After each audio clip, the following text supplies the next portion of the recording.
go to maishwholeness/youtube.com to subscribe to my channel. Thank you for your support.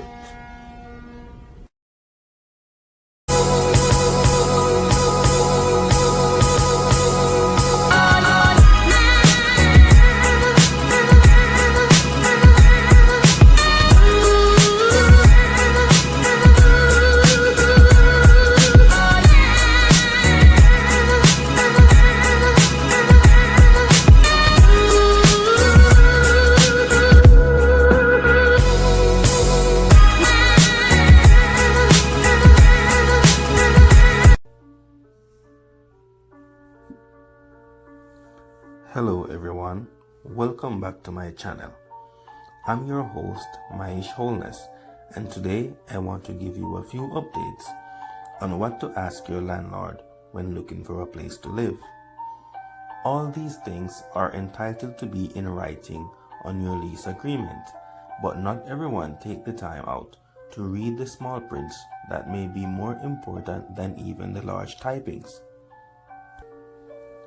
In addition to that, your landlord or the leasing agency may not find it necessary to explain your lease agreement to you in full details and expect you to take the time out to read the information before signing the lease, as it is your responsibility to do so. Once you have signed the lease agreement, you are saying that you are in agreement to whatever terms of service and conditions that are listed in the lease. Therefore, you must comply or adhere to whatever changes are being made in the future. It is very important that you have some specific questions of your own, and for your own protection, this video is to give you some specific questions that you can ask your landlord or leasing agency before signing any documentation. With that being said, let's begin with question number 1. Question number 1.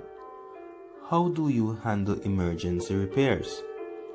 Before choosing an apartment, it's important to know how all kinds of repairs are handled, particularly the emergencies.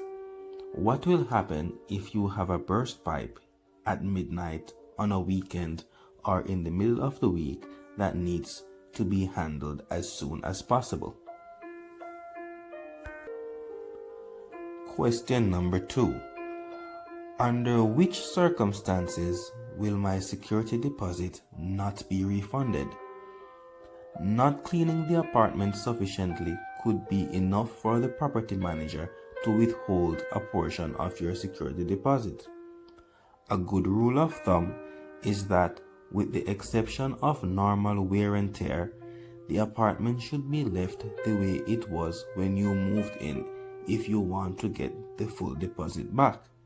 That also includes appliances that you take over the apartment with. Question number 3. What are my options for a lease renewal? Perhaps the landlord is planning to renovate in a year's time. In this case, renewing your lease is not an option. Or maybe in a year's time you'll decide to move. What if your new lease doesn't begin until 2 months after your current lease expires? Is there an option for month-to-month renting until your next apartment is ready? If this is not possible and you are planning to move in a year's time, you may not want to sign this lease agreement, because it means that you are going to be stuck there if your new apartment is not ready in time for you to move, or if you decide to move regardless of signing a new lease, or before your first lease is up, you may be subjected to paying the penalty. Question number 4. How are utilities costs calculated? Are any utilities or services covered in the cost of the rent? When budgeting for an apartment, knowing what rent covers is important in determining the overall cost and affordability. For utilities not included in rent, each unit may be metered separately. But if it isn't, you'll want to know how your monthly rate is calculated. Whether or not you'll have gas, appliances can also come into play. Question number 5. Are there plans to make any updates to the apartment complex? This is important for 2 reasons. Reason number 1.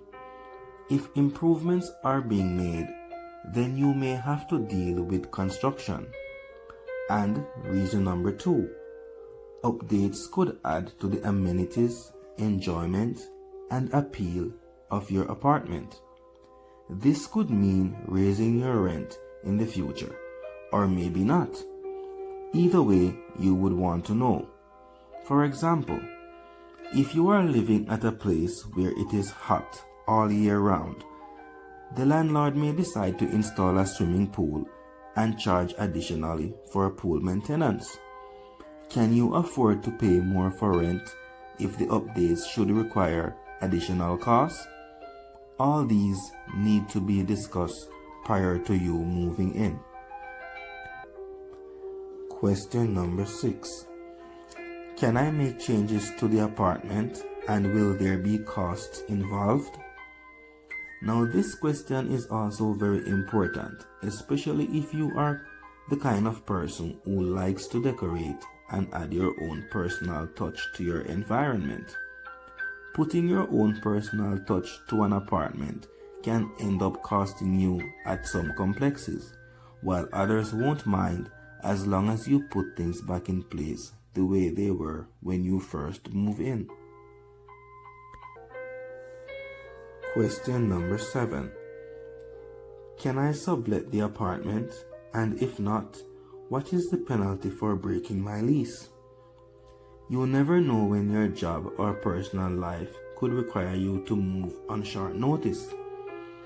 In the event that you need to move out before your lease is up, it's good to know your options. Some apartment complexes are staunchly against subletting, and it could be a serious breach in contract. Make sure you can live with the penalty for breaking your lease if you absolutely have to. Question number 8. How far in advance do I need to give notice before moving out? This information should be written in your lease agreement and in bold print. In many instances, you'll have to give notice 30 to 60 days in advance of moving out. If you don't give the required notice, your lease could automatically renew or you could lose your security deposit. Question number 9. Where will I park my car? The reason for asking this question is that you want to know if your rent includes access to one or more parking spaces. Are there reserved spaces or in an open parking lot? If parking isn't provided, what are the alternatives? Street parking or nearby garages? Be wary of being told street parking is easy to find. It could be tougher than advertised, so you should check it out for yourself. Question number 10. What is the community's guest policy? Having an out-of-town friend stay with you should be fine, but many communities have policies against guests staying longer than 2 weeks, or require that you notify the property manager if you're going to have a long-term guest. The policy should be outlined in your lease, but make sure you know the rules so that you don't violate your lease terms inadvertently. Question number 11.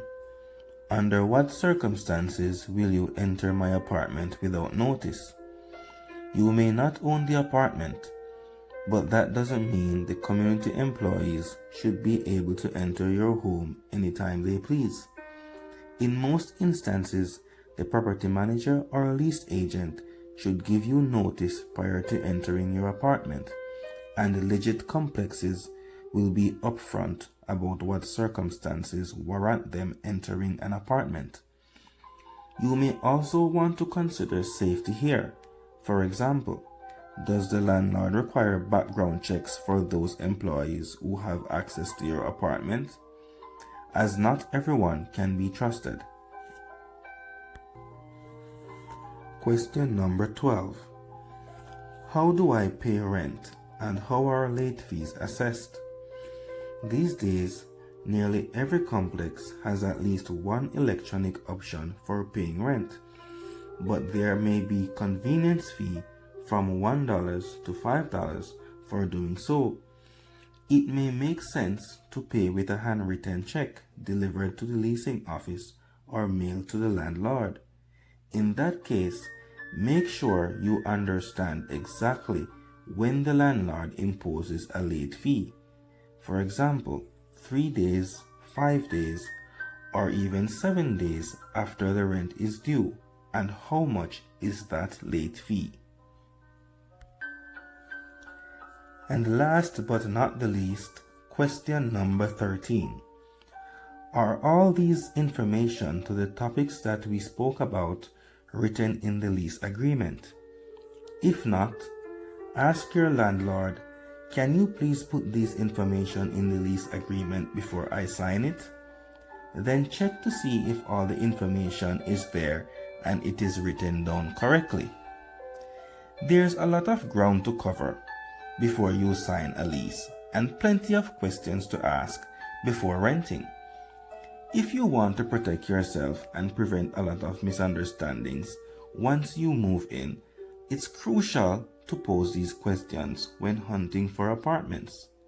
Covering all your bases should mean less headaches in the future. So good luck and happy renting, guys. If you learned anything from this video, don't forget to like, share, and subscribe to this channel for more important videos.